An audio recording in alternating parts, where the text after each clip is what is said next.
एक महत्त्वाची घडामोड मुंब्रा रेल्वे दुर्घटना प्रकरणी ठाण्यात मनसेनं धडक मोर्चा काढला। गावदेवी मैदान ते ठाणे रेल्वे स्थानकापर्यंत मनसेकडून मोर्चा काढण्यात आला आणि यानंतर मनसे नेत्यांनी रेल्वे अधिकाऱ्यांची भेट घेतली। तर ही दृश्य आहेत मनसेच्या ठाण्यातल्या मोर्चाची। कालच्या मुंब्र्यातल्या रेल्वे दुर्घटनेसंदर्भात जाब विचारण्यासाठी म्हणून मनसेनं हा मोर्चा काढलेला आहे। अविनाश जाधव यांच्या नेतृत्वात हा मोर्चा काढण्यात आला आणि त्यानंतर रेल्वे अधिकाऱ्यांना या संपूर्ण रेल्वे प्रवाशांच्या काही समस्यांसंदर्भात निवेदन सुद्धा देण्यात आलेलं आहे। तर या रेल्वेच्या अधिकाऱ्यांची भेट घेताना अविनाश जाधव यांनी अनेक मुद्द्यांवरून रेल्वे अधिकाऱ्यांना सवाल केले। दरवाजे लावायचा खर्च माहिती आहे का तुम्हाला किती आहे आणि ते शक्य आहे का तुम्हाला?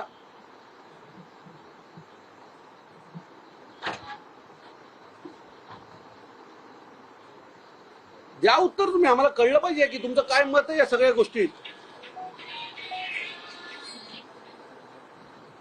तुम्ही कधी रेल्वे प्रवासी संघटनेला चहा पियाला बोलवलं का की या काय मागण्या आहेत तुमच्या?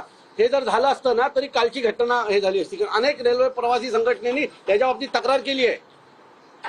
तुम्ही काय अडचणी आहेत रेल्वेला प्रवास करताना लोकांच्या काय अडचणी आहेत? आपल्याकडे 10-12 रेल्वे प्रवासी संघटना आहेत, त्यांना कधी बोलवलं का आणि विचारलं का की काय अडचणी आहेत, कशातनं तुम्ही जाता, काय सफर होता, आम्हाला काय करायला हवं? कधी केलं का तुम्ही या गोष्टी?